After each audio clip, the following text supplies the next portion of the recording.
All right, guys.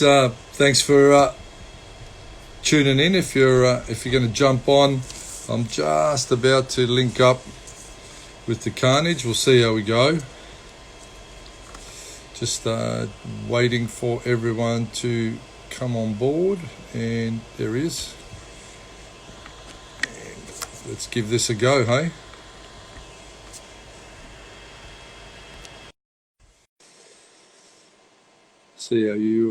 See how this comes up. Obviously, connection to America. There he is. Yo. Man himself. Carnage, All right, how are you, brother? Good. And yeah, thank you for making time on this. What is it? It's about 10 p.m. over there now, yeah? Yeah, 10 p.m. Thought, it's worth staying up for. It's good to see your face again, man. Good Like, have a obviously with chat. the posts, and I Yeah. I see you posting things of late, but I think of you often, obviously with the crazy way the world is at the moment. I thought it's going to be good for us to have a chat. And Yeah. you're right in the shitstorm over there with everything happening in the States. So I'm sure a lot of people will be keen to know how you're doing. So how you holding up? Yeah, no, all good. I'm really just staying clear. It's so interesting because so many times I've wanted to voice my opinion, and I thought, you know what, I don't know enough to have an opinion, so I just stay right out of it and stay right clear of it. I'm in Huntington Beach. They had protests on here, the last few weeks, but it hasn't been too wild. Yeah, It was in LA and whatnot, but yeah, certainly a crazy time yeah. in the world, but crazier in the USA right now. It's interesting you say you don't want to voice your opinion because I'm sort of the same. Like it's a real touchy subject, and everyone has to have an opinion.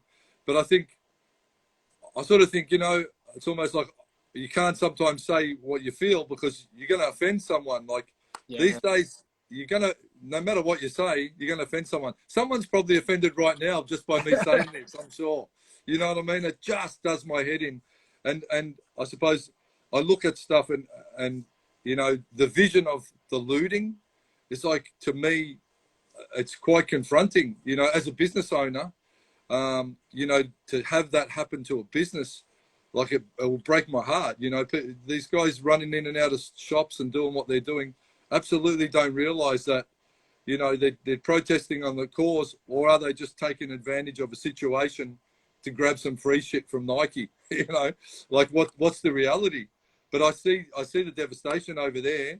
And number one, I'm concerned for my friends in the States, yourself and guys like Marshall Zanelzik and the guys from Glory that live in LA and stuff like that. And I'm like, man, I'm concerned for the people that are in the hood, yeah, And there was one comment that I saw on one of the news agencies from a psychologist, and they're like, the protests happen generally in the neighborhoods that are already challenged. Then they do the looting. So what happens is it's a challenge for people living in the area. The shops get broken into, goods get stolen, burned down. Then unemployment will occur because of the result of what they're actually done to themselves in those neighborhoods. Then it's a vicious cycle. That wow, yeah. I get it. It's it's a terrible situation, but wow, just creating more havoc is not going to make anything better at all for anybody. So yeah, and that's where my concern comes for you. So I'm glad you got a smile on your face. You're looking healthy, man. Oh, It's look, great to see. look, it is a concern, and I think unfortunately we'll never understand fully what's going on. Yeah, So, like I said, I have an opinion to say a lot of. Have a lot of things to say about a lot of things.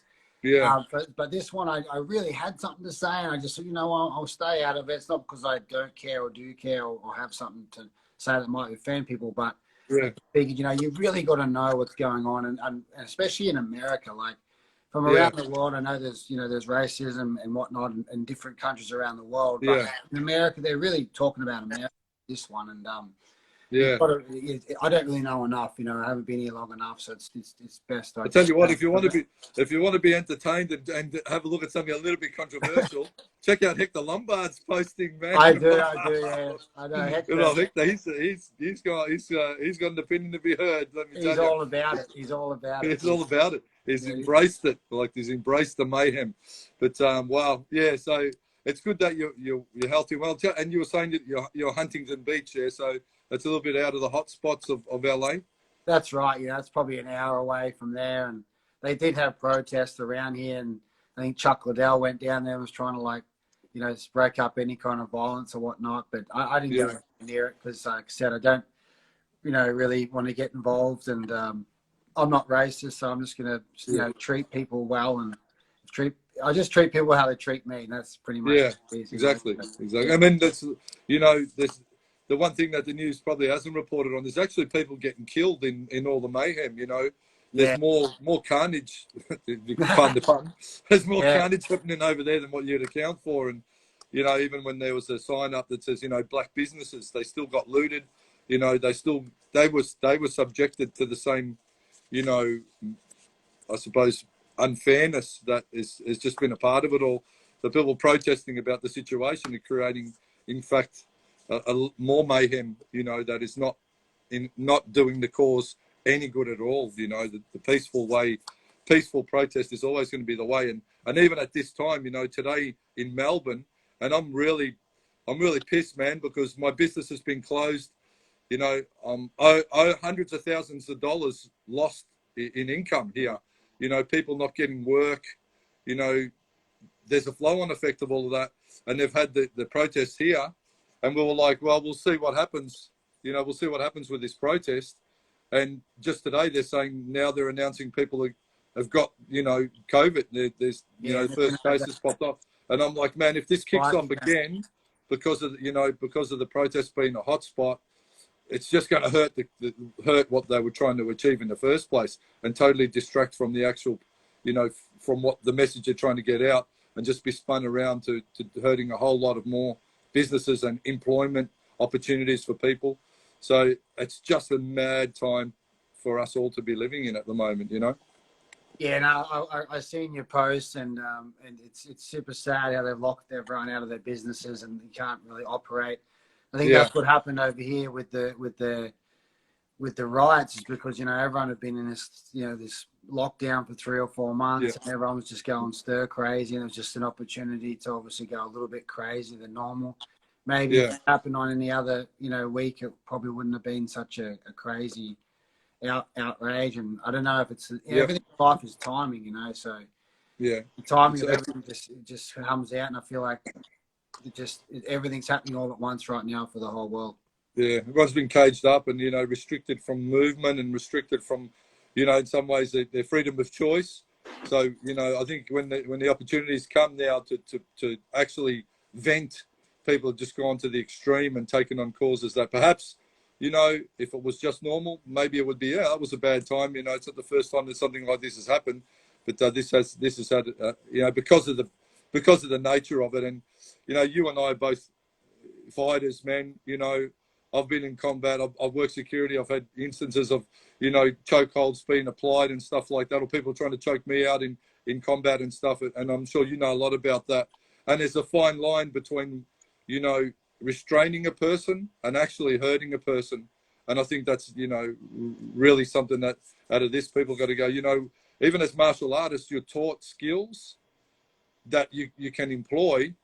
And if they're misused, there's a classic example of what can happen. You know, what do you think? Yeah, absolutely. And it's one of the reasons why I've always been afraid to hit someone in the street, because I don't really know what it feels like to hit half 50%, you know. So I just avoid it. Someone's getting hurt. I've done well. I haven't had any street fights. I've done well. I just worry, like, if I had to just hit with that energy, and I just don't know what would happen. So I'm just going to leave that one. Yeah, well, it's you know, generally the people that, and this is from my perspective in teaching as well with the martial arts, I have a very slow process of initial teaching, and everyone, you know, we talk about the teaching system that I employ is very, at the start is very it's very slow and progressive, because I don't want to give too much information to someone that I don't fully understand. Because if someone comes into your club, you meet them, oh, he's a good guy, this, that, but there's people out there that will take what they're taught and potentially abuse it. So until I understand the person's character, and I think, you know, they understand what martial arts is all about. And I know you've really been like on the real good martial arts journey of late, talking about things far beyond just fighting. I think people, when they understand what they're capable of, they don't use it. It's the people that have no understanding of, you know, the ability to hurt another person physically through martial arts that go out there and try and do stupid shit. Whereas the guys that actually know how to fight yourself, guys like John Wayne Parr, you're probably the guys that'll be the least likely to ever get involved in something on the street, but probably, you know, some of the most capable at the same time, you know. Yeah, that's right. You know, and it just it's just no point. You know, it's just point. Yeah. There's no winning unless it was a complete self-defense situation. So, but hey, you know. Tell me about and for the guys that are going to watch this, you've moved from the Gold Coast. Yeah. How chilled the coast. Not allowed to go there, by the way, anymore. So we won't know. So we're all locked out of the Gold Coast if you're not living in. I'm locked out of the Gold Coast right now. But tell me about the difference in lifestyle going from Australia, the coast. You know, everyone's chilled. It's a beautiful part of the world, and hunting the beach is a nice part of the world too. But what have you found to be the most different thing to adapt to between those two different worlds? You know what? The biggest, one of the first, I remember the first experience I had when I first decided to sort of come over here and have a look before I moved. And I was driving and I was just like, I got this overwhelming like feeling of anxiety going, man, like this is a big country. Like it's 350 million or something like that. Yeah. But just that sense of like, it's just big. It's like that massive feeling, even though it was like just that unknown. Yeah. Obviously, I went back to Australia and then finished up the visa, come here, and I was fine with that. But probably the biggest thing that I've noticed is that Australia, like, you know, there's not that much of a difference anywhere where you go. Like, you know, you kind of, if you fly to the West Coast, maybe they speak slightly different, but not too much. Or anywhere, you know, within Australia, obviously, you've got different ethnic, you know, places in Melbourne and Sydney and whatnot. Yeah. But generally, like, you know, the Australians are all pretty similar. Where in America, it's just so different. You know, the East Coast, the West Coast, the Midwest, like, it's like almost like you could, America's one country, but you could divide it almost. Divide it into a whole heap of different mindsets. Yeah, a whole different mindsets. And attitude. Different countries, different, like, you know, Californians are very liberal. Yeah. And over in America, they really, really have this division between politics, you know, between the politics. It's you know, the Democrats and the Republicans. And I never really was interested in politics, and I'm still not that interested. But when you move over here, you're immersed in it. People talking about it. It's all happening all the time. It's always in your face. So I feel like that's one of the biggest things is the politics, that division between like who you're with. And the second thing is the country is so different in so many different areas. Like you just drive that way, you know, and all of a sudden it's, you know, it's different. And you go on the East Coast, different. You go Midwest, different. Yeah. You go even the top of California is different. Like it's just so much variety of different attitude and mindset. Let's talk about what we do know about, because that's obviously a big topic. But how have you find the fight scene over there, the martial arts, how have you found it as opposed to knowing so well what it's like here in Australia and obviously other parts of the world? But if you had to compare the two, is there a close comparison, or are they miles apart? Look, I mean, America's definitely miles apart when it comes to, you know, mixed martial arts. I mean, the MMA, it's just, you know, it's such a mecca that obviously UFC is the home of, you know, America's a UFC home base, and it's where it's on from there. And the whole high school wrestling thing is, you know, giving them that opportunity for so many wrestlers to convert over to mixed martial arts. So that's probably like way, even though we've got so many great champions in Australia and New Zealand and the UFC, they've just been at it for so much longer. They've been at it for so much longer. And really that culture of the wrestling coming through is just feeding constantly. This MMA thing, and jiu-jitsu over here is just massive as well. Like it's just jiu-jitsu, especially in California, it's just jiu-jitsu everywhere. Crazy, yeah. That's probably due in part to the Gracies, I suppose, having such a strong influence in California. And you know, they've really stamped their brand out there and made it quite mainstream also, you know, almost. But where are you? Where are you teaching out of, and training out of these days. Oh, but before I go into that, let's just talk about Muay Thai, because that's obviously Yeah. my passion. I don't really even care about MMA too much, but as you know, I'm doing some commentating and that with Lion Fight. Yeah. The difference between America and Australia in Muay Thai is like there's a massive gap. Like, we're such a small country, but we have so many big promoters, like yourself and like from Melbourne, Sydney, Adelaide, Perth, Queensland, and there's just so many like big promoters all around the country that we all know about. Like, these are the people get on these big shows, and obviously even 10 years ago it was even bigger. Yeah, correct. But those brands are still existing. They're still doing big shows. In America, that doesn't really happen. It's like there's some small shows. There's like some fight nights on the East Coast in New York City. There's some small amateur shows you don't even hear about, and then obviously there's Lion Fight when we can get some shows running. So I feel like they love Muay Thai, but and obviously there's glory kickboxing over here. That's the only difference. But in Muay Thai, it's just not that, like, Australia's just way ahead.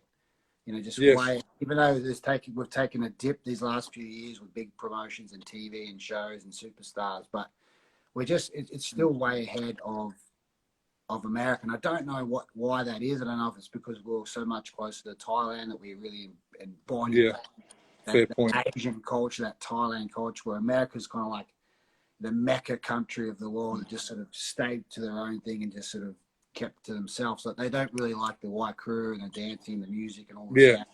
Australians just took that on like it was their country. So they're kind of going back to that and talking about sort of the days of getting Muay Thai when yourself and the big names were all showcased on Evo, obviously Nugget and Josh's show.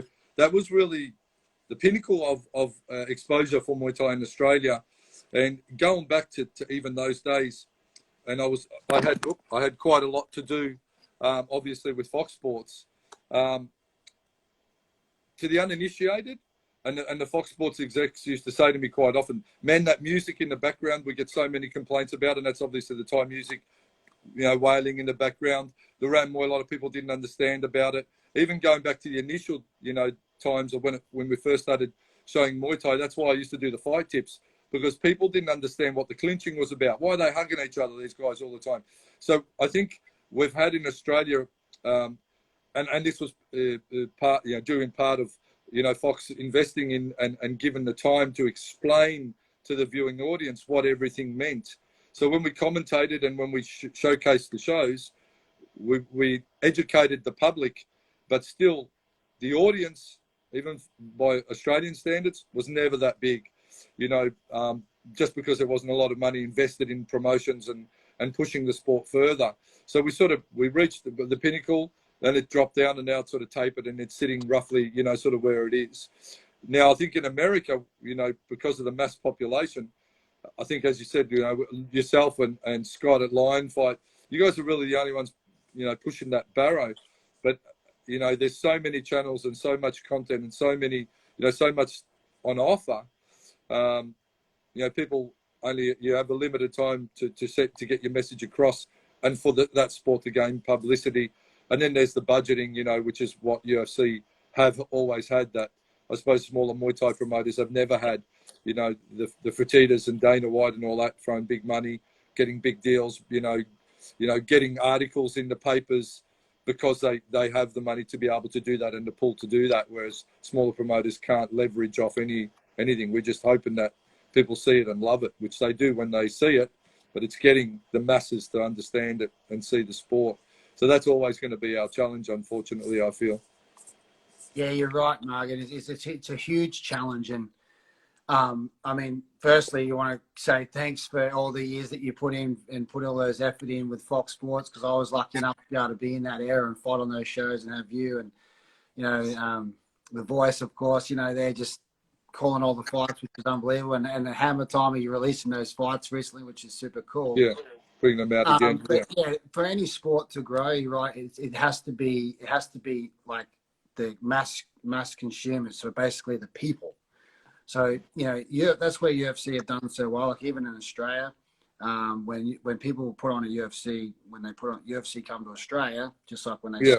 had 60,000 at their Melbourne arena, the highest audience ever of UFC history attendance was in Melbourne. So Australia's like that's just fans of UFC. Like just they only go to the UFC because they're like fans of UFC, but they're probably not even fans of fighting. They're probably not fans of boxing. They don't train. Exactly right. It's a They're just spectator. fans of UFC because they've had such a machine to push it in their faces. Yeah. And that's what happens in America. So they only know what they know. So they're basically just like everyone's just like a flock of sheep. And that's all they know because they don't understand anything else. So I think Muay Thai is always going to have to be that unfortunate. The bridesmaid, not the bride. They say. Poor second cousin. You know, it's just going to be one of those unfortunate sports that'll just probably never really take off to that level. But I feel like it's still going to have a heartbeat. It's still there. You know, I'm trying to do my best with pushing things with Lion Fight, of course. Right now, everyone's pretty much got their hands cuffed and we can't do anything. And the next show we're talking about October 10th in downtown Vegas. Was the next show, but you know, with all these protests, we might have a second spike in that one. Yeah, well, that's right. I'm hoping for October 3rd with the Warriors Way show, you know, and then it's like, well, how do you fly fighters in? You know, you look at big organisations like One Championship. I mean, UFC now they've got that Fight Island and all that, and it's good luck to them. Be doing it in Dubai and you know the logistics. It's not even a Fight Island. It's Yas Island in Abu Dhabi. I've been there before. It's not an island. It is an island because it was made, but it's not like going to an island like on that TV show The Survivor. You know. Yeah. It's got a Formula One race car track on it. You know. Yeah. Well, there you go. Really an island. It's a suburb. It's a suburb with some water. So, but like I'm the same with my shows. It's like, well, what do we do? Can I just use Victorian fighters? How active are the boys? Are people still training, fight ready? I mean, October's a long way away, so hopefully we'll have a build up and things come back to normal. But yeah, it's going to hopefully we don't get no second wave. There's no spike because of the protests and stuff, and we all get back to somewhat normality. But I'm talking about normality and what you're doing. I notice, if I may, I look at your feeds and your posts now, and you've become very sort of esoteric. You've become very sort of spiritual with your martial art. Almost going back to you're a martial artist through and through. You started in a traditional martial art before Muay Thai, which I'm sure some people may not know. You know, you had a gi, and you were one of those guys on the dojo floor, just starting from white belt and building up your rank and your skills. You've sort of gone back to that now, and I wanted to talk to you about that. Is that a conscious thing, or is it just progressively now you enjoy that side of it more? It's actually a conscious thing because you know the further that I've come from my last fight, you know, as a professional fighter, you know, it left a big hole in me as, you know, wanting to be able to still fight and go and beat people up and whatever, but then I had to, you know, think about other things in my life that, you know, that can add value to the world. And then it made me go back to the full circle, and it took me back to the place of, you know, where it all began, which was in a karate dojo learning martial arts this way. Yeah. And I really felt that in some way, without talking about myself, like I was different, but I feel like I was very different to every Thai boxer I've ever met. I was very different as a fighter. I was different as a person. My experience of fight, I love Muay Thai, but I wasn't like a Muay Thai guy. You know, I was just I was just a fighter that just fought with elbows, and I just would come at you. And you know, I wasn't, you know, into the ceremonial thing so much about it. I did in the first few years, and then I changed my way. I got to just say something. You know, I've interviewed you many times, and we did that special some years back, and I'll put that up soon because that was a cracker, and we were both much younger and probably still better looking. Good time.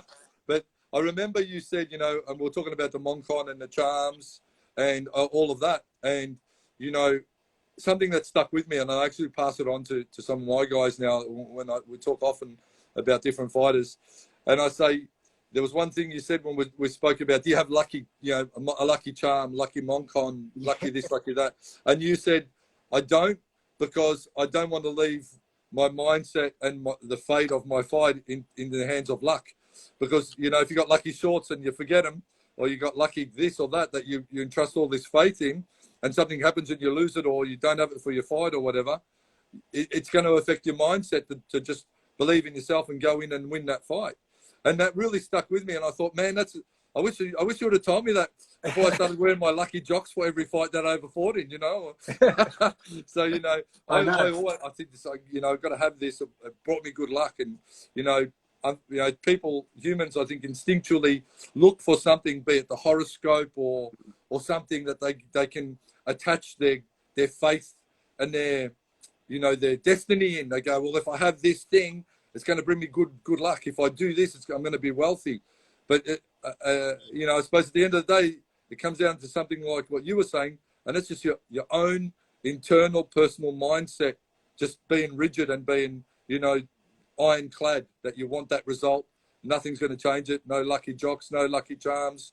You're doing well, because if it's meant to be, it's up to you, sort of thing. Does that still ring true? Yeah. No, that was absolutely, and I love that interview. I found the CD many years ago, and I put it on. I was like, how good's this interview? You know, you're an innovator. You're well ahead of your time, Matt Hammer.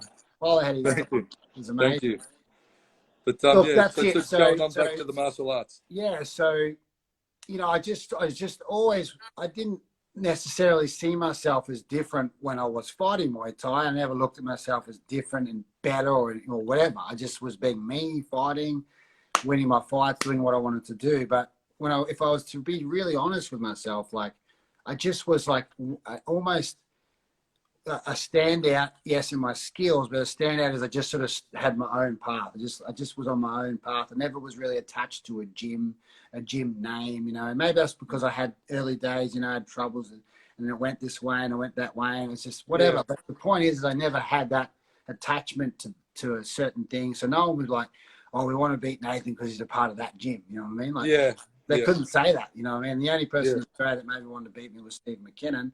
And other than that, there was no one else. But even have a chance. So it was all good. But so then what happened is after fighting, I kind of looked more into the depth of that and thought, well, that's my first impression of martial arts. Even though I have a kind heart, those morals and aspects that I learned through karate, you don't get taught in Muay Thai. Now, I love Muay Thai, and it is a very respectful art. Yeah.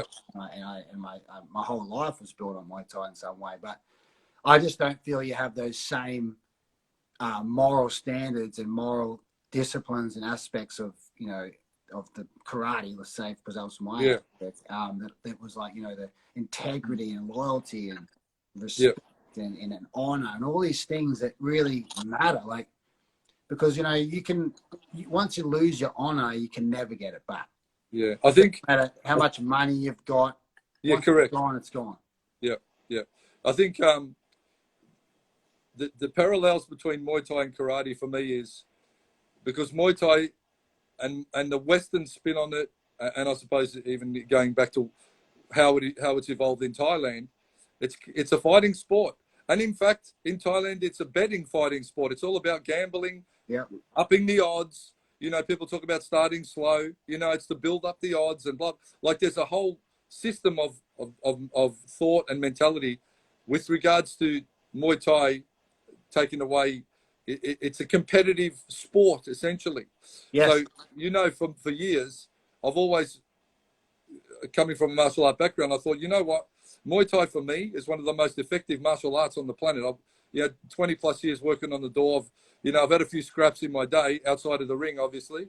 And I always think basics work under pressure, be it in the street or in the ring, for self-defense or in the ring. Absolutely. You overcomplicate things, you're not going to retain it. Now, for me, the difference between, I suppose, a traditional martial art, be it karate or kung fu or taekwondo, you know, Chinese, Japanese, whatever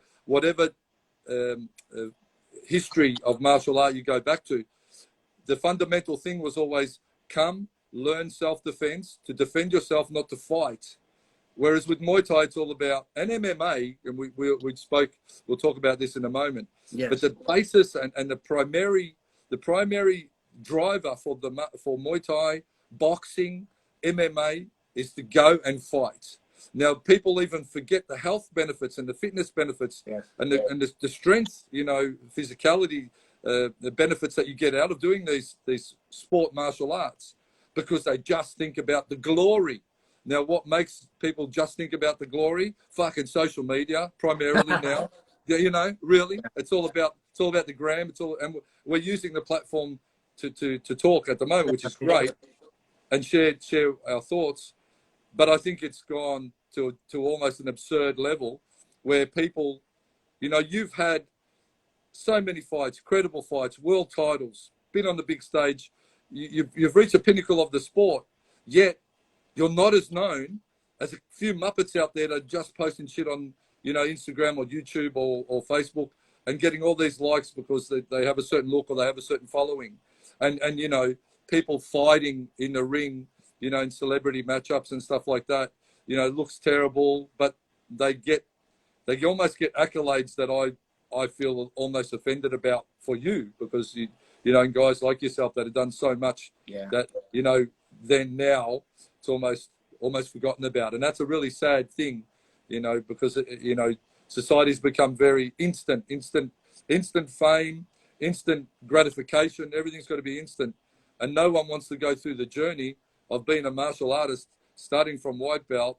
You shut the fuck up, you go and train, and then you turn up, don't complain, do what is asked of you, and get the benefits through just following the process that centuries of people have all attained. But now it's like, well, why should I do this, why should I do that? The sense of entitlement in some people now, it just astounds me. And I think if I can sort of talk about what you said about the difference between the Muay Thai, the MMA, and the traditional karate, I think is based primarily on people wanting that end result immediately and not wanting to settle for going through the process. How do you feel about that? Yeah, the word entitled. That's a big one, you know. But that's it, Hammer. You're spot on. You're spot on, and without, you know, judging anyone and putting anyone in categories, because, you know, obviously there's good and bad in everything that we do. Yeah. But that's the reason why I've turned, you know, to when I do my Facebook talks, and I don't just.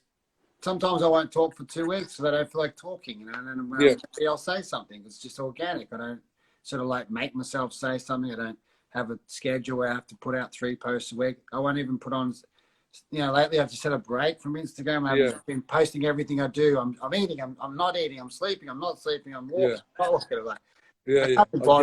just going to throw out there what I do. And I feel like if anything, I can at least give those lessons that we just spoke about, because no one else is doing it. Now, for a long time, I was like, why is not any of these other champions sitting down and being humble and delivering some messages, you know, and inspiring people through words and through obviously experiences. But then I just have to ask the question, well, you know, they're still caught up in their journey. They're still caught up in they're still caught up in their career. I wasn't maybe doing that when I was fighting. However, social media wasn't around as much, so I didn't even That's right. At it. So now I'm like, well, you know, I'm not caught up in anything other than, you know, just, you know, reinventing my life. So I know it's a long-winded answer, but coming to the root and the core question is, why the martial arts? How can we come back to that? Is it conscious? Is it unconscious? It's definitely a conscious thought to go, well, you know what? I feel that the best way I can serve the world through social media or through any platform or on a stage one day, I hope, is through those lessons that was taught at a young age that I kept, and I carried that through my whole career, because I believe that I was a humble champion.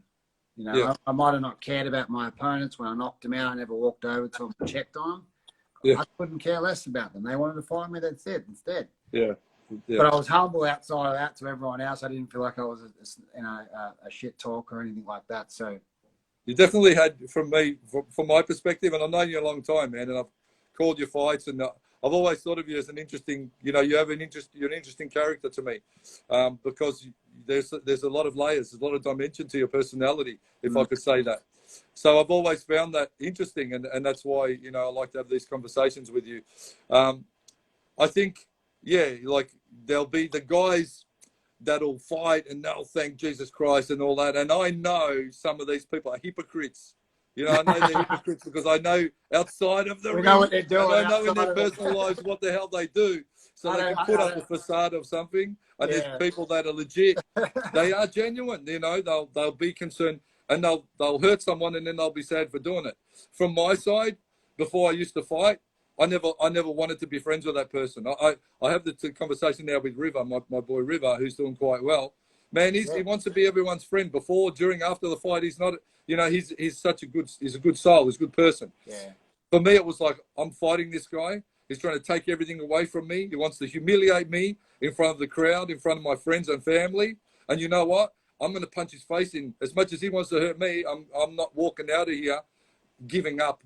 I don't want to be his mate. And then after, maybe if we have a good fight, maybe I'll say, yeah, good fight. You know, there's guys I fought years ago, and only now I'm like, oh man, it's, you know, wasn't that a fun fight? But at the time, it was like, well, you know, you wanted to fight me, screw you and screw you. I don't really care. I'll have a beer afterwards. I'll have a beer with my real friends. I don't need to have I'm not interviewing for friends at the moment, you know? So my attitude was very different. And your attitude was, you know, you were very centered, and it was all, you know, you did business, and then you just moved on to the next bit of business. And I always found that quite interesting. But I wanted to ask you, I suppose, a bit of a personal question now, because you've moved away from your friends, your family. You've left your life behind on the Gold Coast. And man, at one point, you were a bit of the king of the Gold Coast. I remember, you know, cafes are walking in, it's free this, it's free that. Everyone wanted to be the Carnage's mate. Between you and Billy Cross, I don't know what was going on the Gold Coast, but you guys had it wrapped up over there, you know. So, but now you've taken yourself out of what was such a comfortable environment, and you could still live on that fame now on the coast, man. You could still be the man on the coast, you know. Like John Wayne's up there, and he's, you know, everyone knows Wayne, everyone knew you, but you've taken yourself away from all the easy life, started somewhat of a new, probably harder life. Do you ever get a little bit down or depressed, or do you have your down days sometimes? Yeah, that's a great question. And you know, these past 2 years hasn't been easy. And when I made the decision, you know, 2.5 years ago, that I was traveling on, you know, everyone knows I've been doing seminars around the world, and I was just kind of trying to figure out what's going on with my life. And then I was in America, and I thought, you know, I met a few people. I'm like, I think like I've got to, if I want to have these meetings or meet these kind of people in America, like business people that maybe can help elevate you to another level, you know, you kind of got to be placed there. Like, it's all about placement in life, you know, like you got to have a product, you got to have a placement, you got to have a price, you got to, you know, so it's a placement. So it's like, well, if I'm on the Gold Coast, like, it's all good that, you know, people like respect me, and it's really humbling, and, you know, get a free coffee sometimes. You know, it's lovely, and it's beautiful, but I just thought, well, I just feel like I need more for my life. Just like when I wasn't happy, just like I wasn't happy to ever lose a world title fight. I didn't go in there to lose that fight. I never did as a world champion. So I thought, you know, I've just got to take myself away from my hometown, from my comforts, and put myself in, you know, like I said at first, I had that anxious feeling like, whoa, this country is big. Because even though I have got a name, it's a door opener. Oh, it's Nathan Corbett. They don't know who I am, but they told them who I was. And, oh, okay. You know, all of a sudden it starts to start again. You got to start again. Noise. It's really a starting again, because I'm known globally, yes, within our sport. But then when you go to another country, like, people don't really know who you are. And Muay Thai isn't the biggest thing in the world in America. So boxing and MMA is that one. So it was definitely challenging, you know, and after 6 months, you know, I left my son. He was 16 years old when I left, and, you know, it was the hardest decision ever. But at the time, at that time, like, things started to line up where that was the time to go. It wasn't like, well, I'll wait till he's 18 and then I'll go. It was just like, I've kind of got to go now. You know, I wasn't really doing too much in Australia that was really worth staying around for. And I just thought, I've got to try and make something bigger of my life. Now, I didn't really know what that was going to be, but I just knew, okay, America's big. There's a bigger platform. It's a bigger pond. Maybe I'll do some commentating. Maybe. It was a maybe. I don't know if I can do commentating. I can probably do some seminars. Maybe I can train some MMA fighters, and, you know, eventually UFC champions, and then be in the, you know, octagon with these champions and all that kind of stuff that people would thought would be the best thing for me to do. with my elbow skills and aggressive style. So I thought, okay, I'll just take myself there. Yeah. But, you know, after 6 months, you're like, oh, you know, well, what am I doing? And after a year, like, oh, should I go back? And, you know, just even like when there's COVID, you know, I'm just like, you know, maybe I should just go back to Australia and just, you know, pull the ripcord and just say, okay, because obviously this year is almost a write-off, you know, like, with all the work I'd been doing and getting going, kind of just stop, you know. Yeah. So, you know, it's challenging, but I feel like that's the thing. Like, I remember I kind of forgot that when I was 20 years old, I was just started my Muay Thai career. I won a Queensland title against Stanley Natics. Go figure, a Queensland amateur title against Stanley Natics. Jim Cash show. I'm like, who's this guy, right? Anyway, I beat him. And then I went to Hong Kong and stayed with him for 4 months in Hong Kong. And I had my 21st birthday and I was teaching there. I was living in Hong Kong. And I was like, it wasn't like going in Thailand and living in a Thai camp. I went to Hong Kong. I was working. I was teaching karate, Muay Thai. I was living in Hong Kong. It was cool. Come back, kept doing it. Another year later, went back there. And I kind of forgot that I had that adventurous, maybe like, you know, what's happening in the world kind of personality, because I'd always really stayed home my whole fight career. And one of my good friends, you know, Ed Zarutis, he said, I never thought you would ever move to America. Out of everyone I know, you just have your home life, you know, your people, everything's good, you know. Yeah, exactly. You'll That's never what I'm saying. like, oh, yeah, you're right. I don't know how I ended up here, but I feel like it was like I preach about greatness and I preach about, you know, never giving up on your dreams and never giving up on finding what your passion is, because it's really hard sometimes ask someone what their passion is and get a clear answer, because they're like, I just don't know. Okay, so I have to go to that place and say, well, I've got to live by example. At the same time, I've got to be real and say, well, sometimes you don't know what it is, but you've got to just keep grinding and keep searching and keep going, because you know, a life that's lived not in passion is just like a life kind of half lived, you know. Going through the motions. We don't always have the opportunity to live in our passion every day, because there's bills, there's work, there's stress, there's things you got to do that you don't want to do. Yeah. So in all, it's been an interesting ride. I've grown so much. I've expanded. Like, I did get the Lion Fight gig. I've traveled all around the world doing, you know, PBS sports, which for me was great. I've met a bunch of cool people. I learned that I'm not interested in training MMA fighters and being one of 5 coaches. Okay. I don't want to be one of 5, you know, like, it's not about arrogance, but I just don't have the interest to put all my blood, sweat, tears into one person who's going to have 5 more coaches. So I just thought I'm not interested in that road. Why is that? Can I just stop you on that and say, why is that? Is it because you may be, and I might hazard a guess, you may be having to deal with conflicting teaching styles or conflicting theories in trying to prepare a fighter when there's, you know, too many cooks spoil the broth, as they say. Could that be something applied to that argument?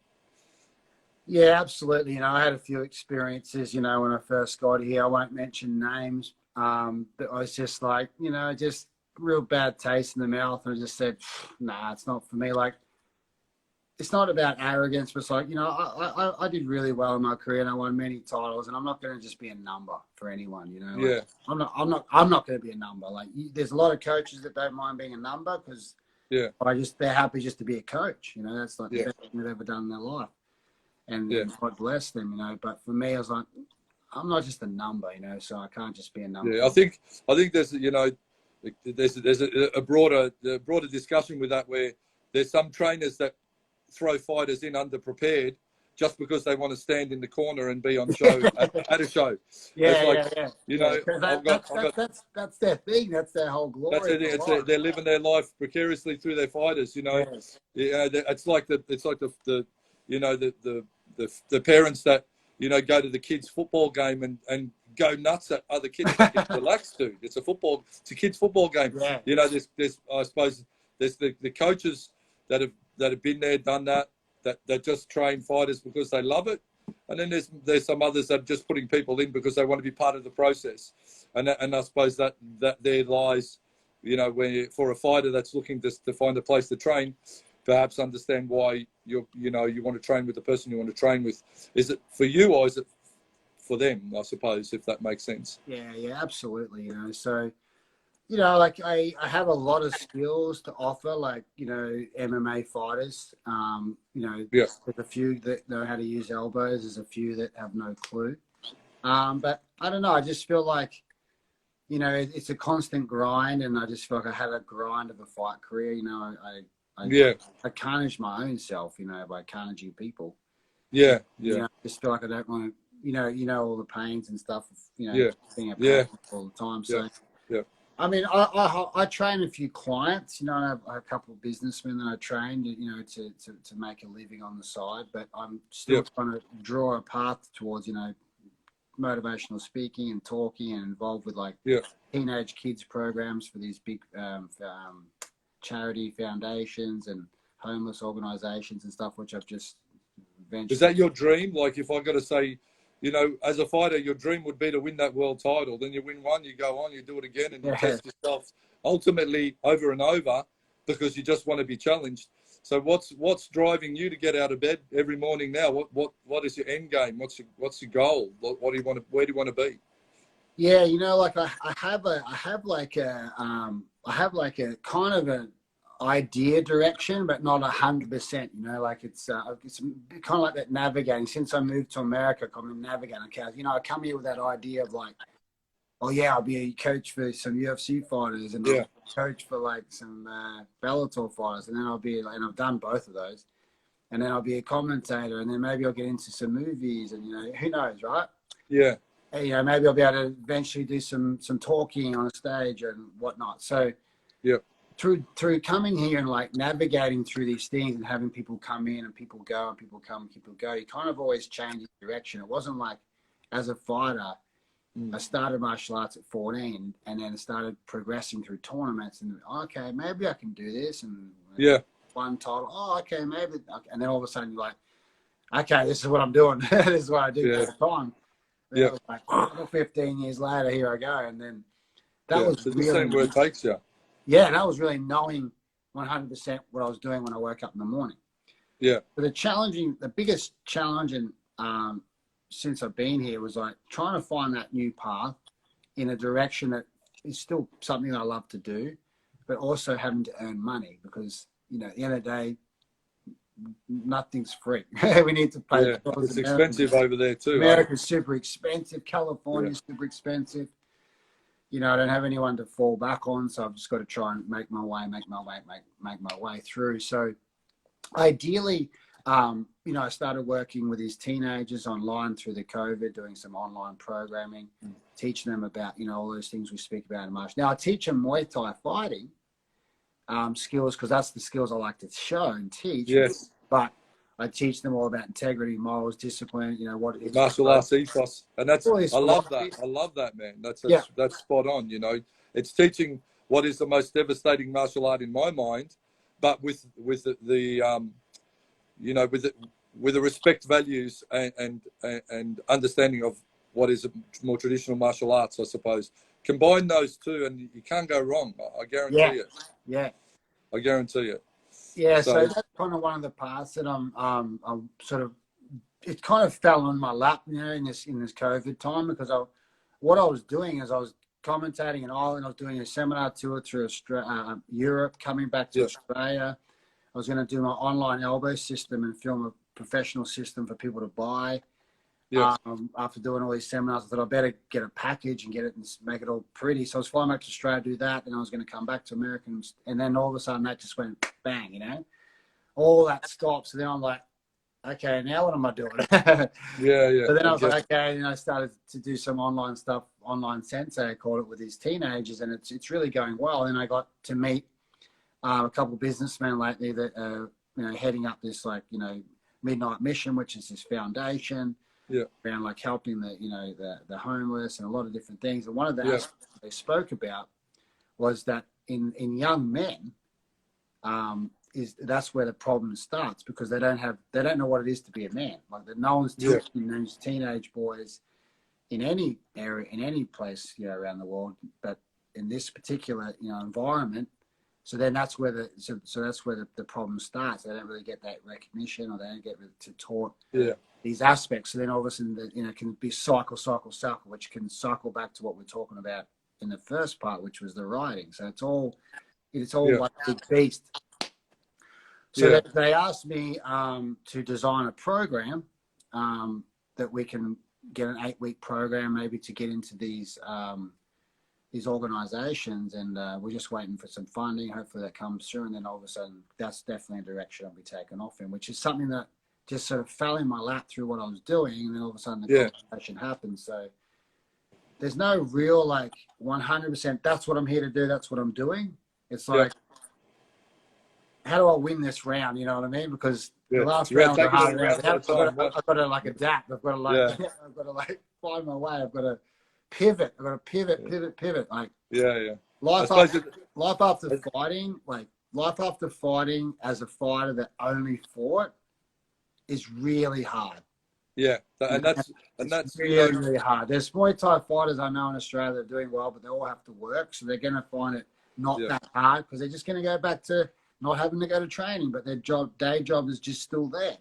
So they're going to suffer a bit with missing Muay Thai. They're going to suffer with missing maybe punching someone or whatever, but they're not going to be that complete ripped in half where you got nothing to do with your life. I didn't even have a gym.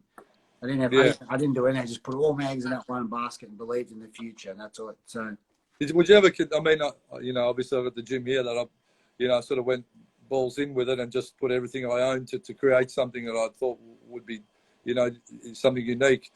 But there's one, and I was never the level of fighter, obviously, like yourself and all the rest of it. So to me, it's like, with your experience, with your brand, opening a big gym on the coast or Brisbane, or even, going to the States and, trying to do something there. That's not something, that gym, opening a gym and doing that business side of it is not something that you've ever thought about that's motivated you? Or it was for everybody, but Hammer. It was actually one of the things I had on my list. I was moved to America. Okay, seminars, train fighters, commentating, open a gym. I had a list of things that I thought, okay, these are things. And obviously the first year I had to kind of navigate, meet people, maybe find an investor. And there's a lot of people in America with a lot of money. You just have to find them, but they're here. Yeah. They're here. And everyone loves fitness and sport and fighting and all that kind of stuff. But then over the time of doing that, I just thought, is that really what I really want to do? Because if I open up a gym, as you know, it's a commitment. You have to really commit to 100% putting energy right there in that one space, and that's the only thing you can do. Yeah. To a degree, right?